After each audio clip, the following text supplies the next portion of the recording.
Hey guys, this is Ross from the Dell Vipers here in Austin, Texas. Ryan asked me to go through some gear and show you nerds out there, people who care about this sort of thing.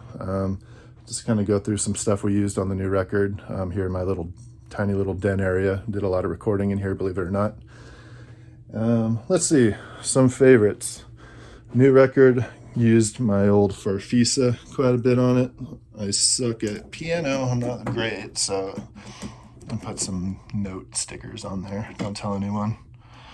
Quite a bit ran that through my Surfy Bear reverb unit that I built. It's got the snake for the Dell Vipers, get it? But usually for guitar, I use the tube unit here.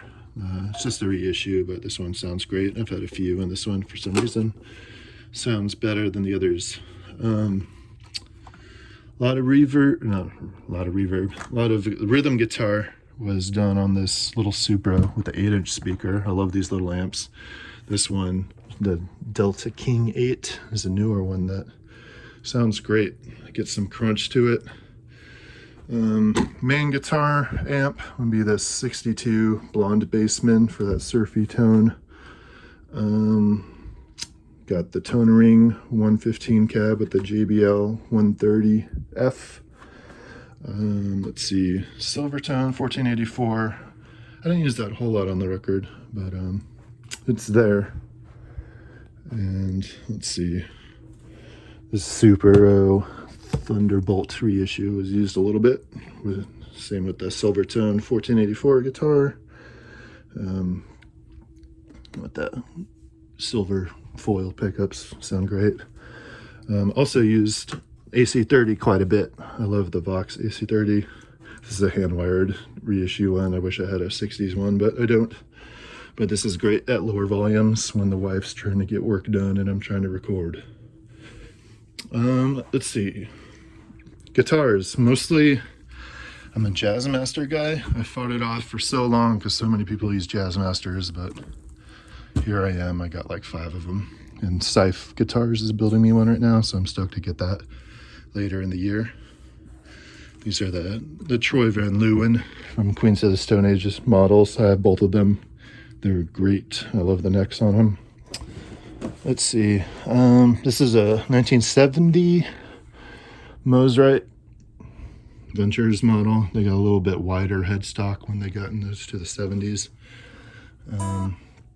This is more for like the more rockin' kind of Eliki type songs on the record. Can't beat these pickups. I had a Hallmark for a while, but once I got this, I got rid of that. These pickups, just nothing sounds like them. Big Takeshi Tarachi fan, so I had to get the black and white. Let's see.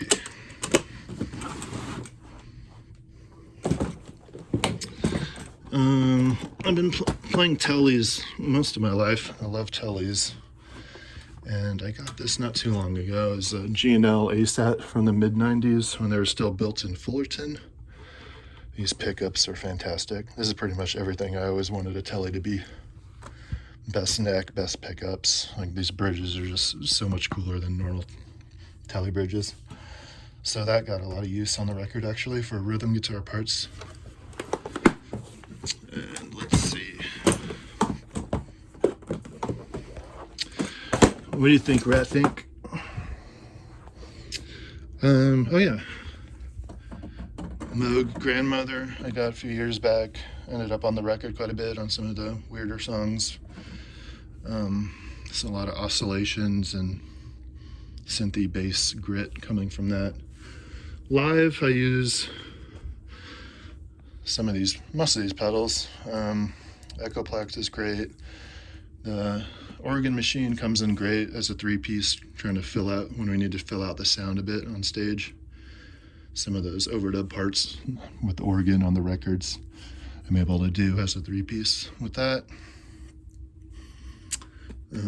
Tremolo, but the Surfy Bear trim that I built. And I got a bunch of these Fuzzrights. I've built a few, and I have a bunch of the reissues, and those are great for the record and stuff, but when it comes to live, like, these things sound great, but they just squeal so much that I'd rather just have a big muff on there and keep it quiet in between songs and cut out when I need to. Just a little cleaner. I had to get the Ross distortion from the 70s. It's one of my favorites. With a name like that, can't go wrong. And I think that's most of the stuff in this room, at least, that I used on the new Del Vipers record. So thanks for hanging, those of you that care, and we'll see ya.